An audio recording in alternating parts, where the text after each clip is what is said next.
Next, I would like to make it that player 1, the host, is able to move the guy, but he moves on everyone else's screen as well. What I'm going to do is, every step that I'm playing, the host is going to be writing down his X and Y position out to the network. Everybody else will be reading that X and Y position and updating where they're at. Okay. Player 1, every step, I want you to do a couple of mplay data writes. Mplay data write. The two things that data write requires are an index and a value. Index I'll get to in a minute. The value is going to be just my X position. And then I'm also going to write my Y position. Index. What should I put there? So the network variables are just numbered like 0 through 1,000,000. So I just have to make sure that I pick some number that I'm not currently using elsewhere in my game. I'm actually going to use constants to make sure that I don't overwrite something accidentally.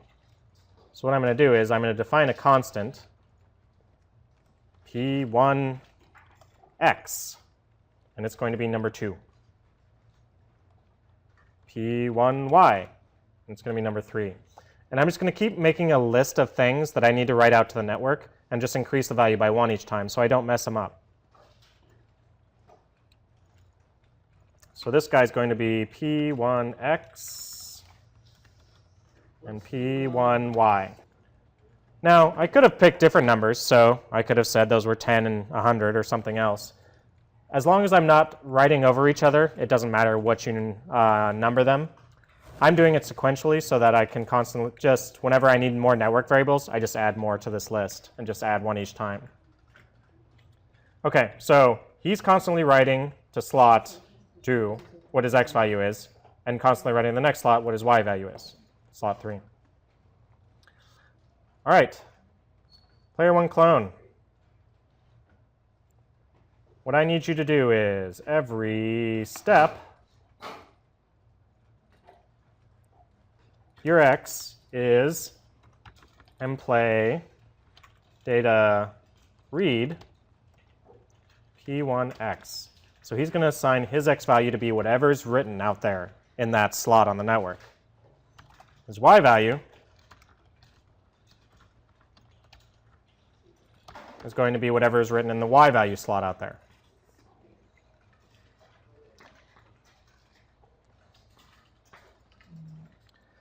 So read and write are the two opposites. Clones are constantly just reading where they need to be. Players that are controlled are just constantly writing where they're going.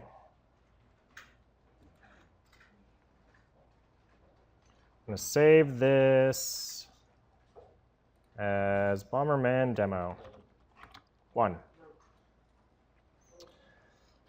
And I'm going to export create an executable.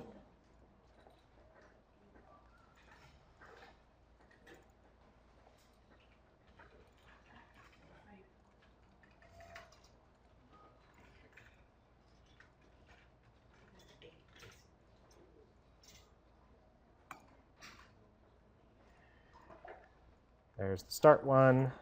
Joining is waiting. There we go. I'm going to start this game. So notice, if I'm in the join window, I'm pressing the arrow keys, nothing is happening. Over here, this is the host window. As I'm moving around, this guy is following me wherever I'm going. Now you may already notice there's a little bit of a delay, because networks naturally have a little bit of a delay. We'll eventually have to deal with that. I go through walls, yay. Okay. I probably should put in collisions for that.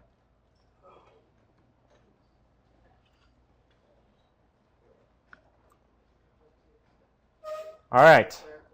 So I've got player 1 starting to work. Now what I need to do is start in on player 2. So I'm going to do player 2 and leave 3 and 4 for you. So player 1 has all the stuff I need. And in fact, being the lazy person I am, I'm just going to duplicate him. because that way I don't need to do all that code. Hey, you're player 2.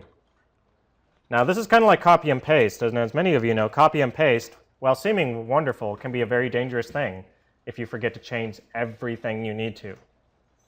So let's be a little thorough here. This guy needs to be player 2.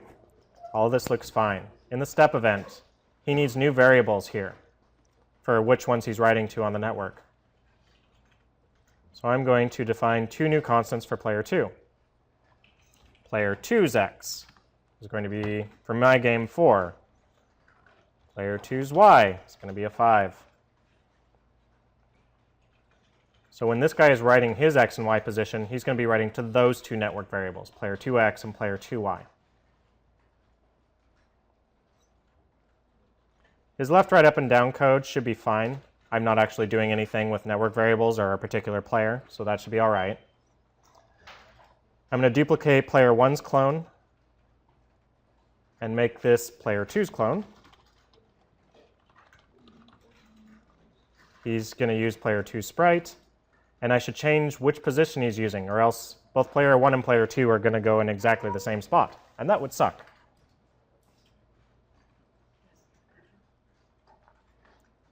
So he's going to read from those 2 network variables and assign his x and y position to those 2 things.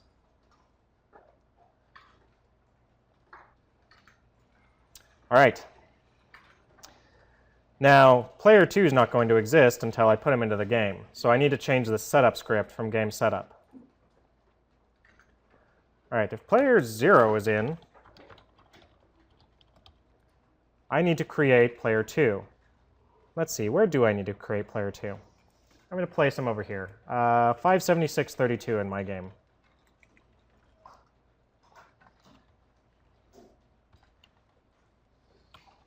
Now, on the host screen, this is actually a clone. However, in this person, they're going to have the real player 2.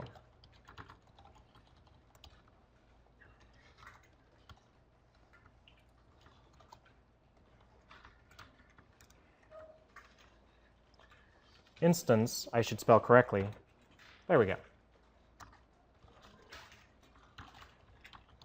Everybody else is going to have a clone. So actually, this line here.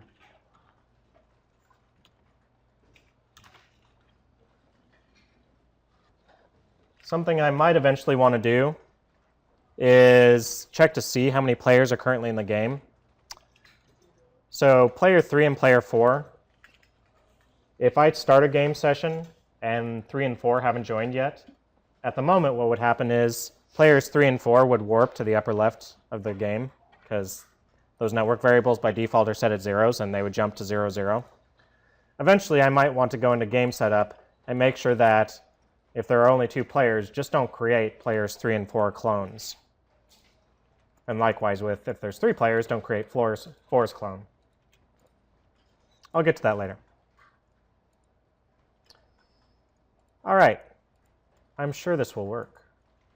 It always works the first time. Sure.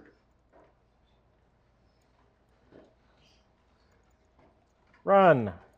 You're on the LAN. Yay. Run. You're joining the LAN. Oh, this guy should host. That will help.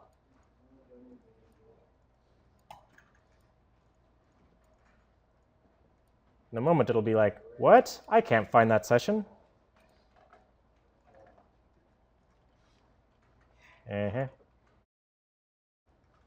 Could not find the session. That's right. Join.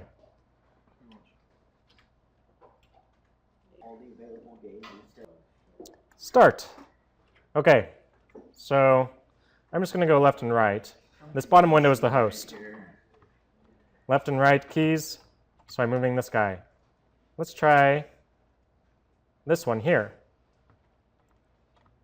Boy, that's awesome. Whee, he can run off the walls too. All right.